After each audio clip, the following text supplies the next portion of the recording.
আজ একটু গলাটা ঝেড়ে ভয়েস দিতে হবে, কারণ আজ মনের অনেক কথা তোমাদের সাথে শেয়ার করার আছে আমার এবং আমার হাজবেন্ড। তার আগে তোমাদের দাদা ভাই ঠিক কোথায় গেছিল তোমরা সেটা একবার দেখে নাও।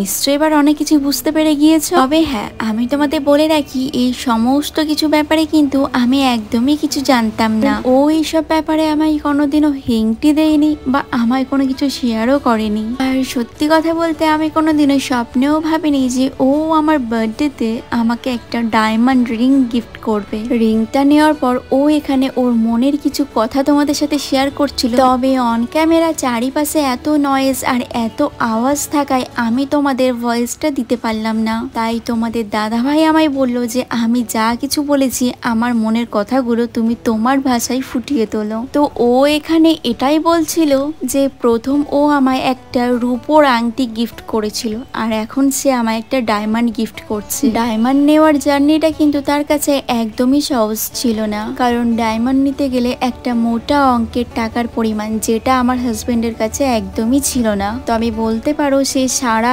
বছরে একটু একটু করে তার ইনকামের টাকা থেকে সরিয়ে সে আজ আমার জন্য এই ডায়মন্ডের রিংটা নিয়েছে।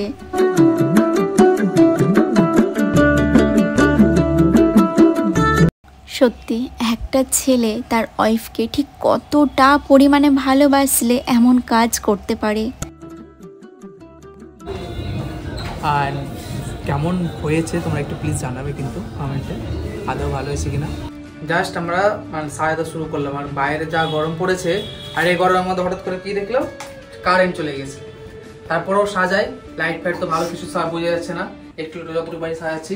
এখন বানাচ্ছি হচ্ছে কি যে রেড কার্পেট। আদৌ রেড কার্পেট হবে না, মেবি ইয়েলো কার্পেট হবে, কারণ রেড আমি কিছু পাইনি। এখন বিকেল ওই 4টের মতো বাজে আর ও আমায় বললো যাও ভালো করে সুন্দর করে সেজে গুজে আসো।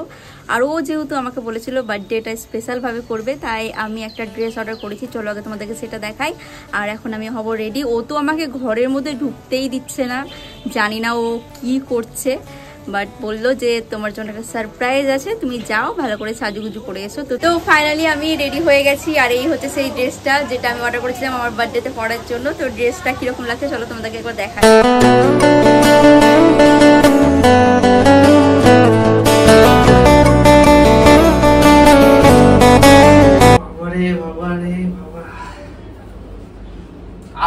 সবকিছু করা হলো, একটা টেবিলের ব্যবস্থা হলো না, এইটুকুটাই। টি টেবিল ছিল অনেকদিন আগেকার, সেই যখন বাড়ি ঢুকি তখন।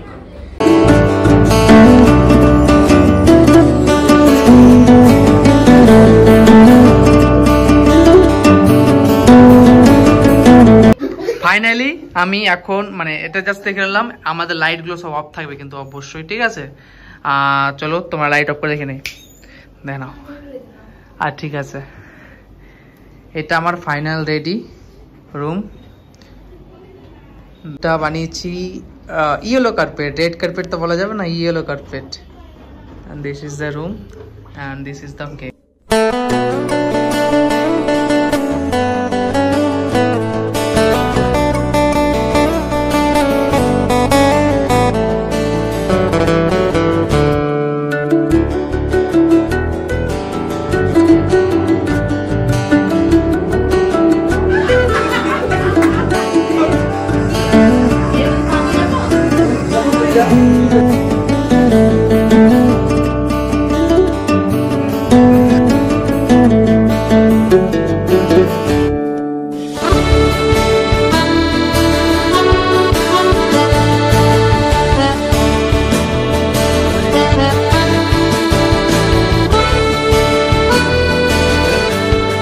সত্যি তোমাদের দাদা ভাই যে আমার এই বছরের বার্থডেটা এত ভালোভাবে সেলিব্রেশন করবে এটা আমার সত্যি ভাবা ছিল না। আমি হয়তো সত্যি খুব লাকি যে এমন একটা হাজবেন্ড পেয়েছি যে আমার জন্য এত কিছু ভাবে।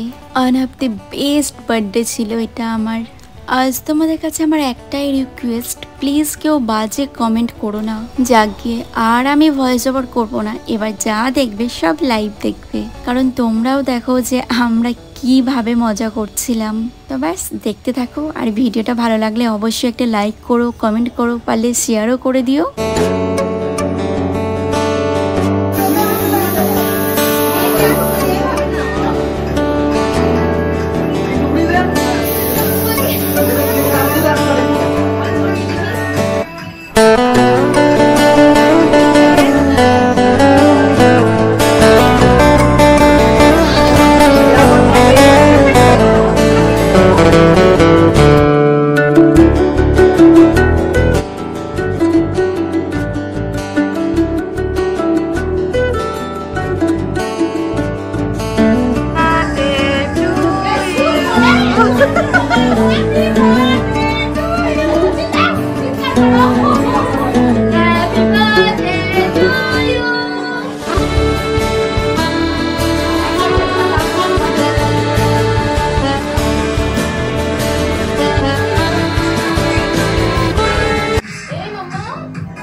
সেই দিনের কেকটা আজকে ওকে দেব।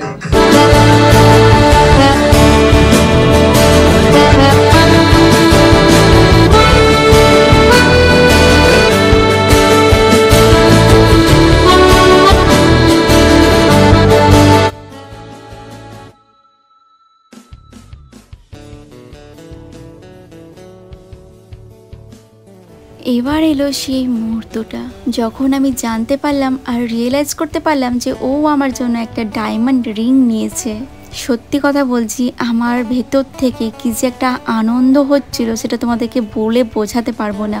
অনেকেই বলবে যে এত ভালো একটা গিফট পেয়েছো তারপরেও কোনো রিয়াকশন নেই। আসলে কি বলতো, ওখানে অনেক লোকজন ছিল, তাই সেইভাবে আমি রিয়াক্ট করতে পারছিলাম না। আর সব থেকে বড় কথা, আমি না শকড হয়ে গেছিলাম যে এটা কি হচ্ছে। আর প্রথমে তো আমি ভেবেছিলাম এটা ডায়মন্ডই না, এমনি রিং গিফট করছে, বাট পরে জানতে পারলাম এটা ডায়মন্ড। আর পরে ভিডিওগুলোও দেখলাম।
বাড়িতে কেক টেক কেটে মজা টজা করে এবার চলে গিয়েছিলাম সেনকোতে, কারণ সেদিন ছিল আমার বার্থডে আর তারা আমাকে স্পেশালি ডেকেছিল বার্থডেটা সেলিব্রেশন করার জন্য।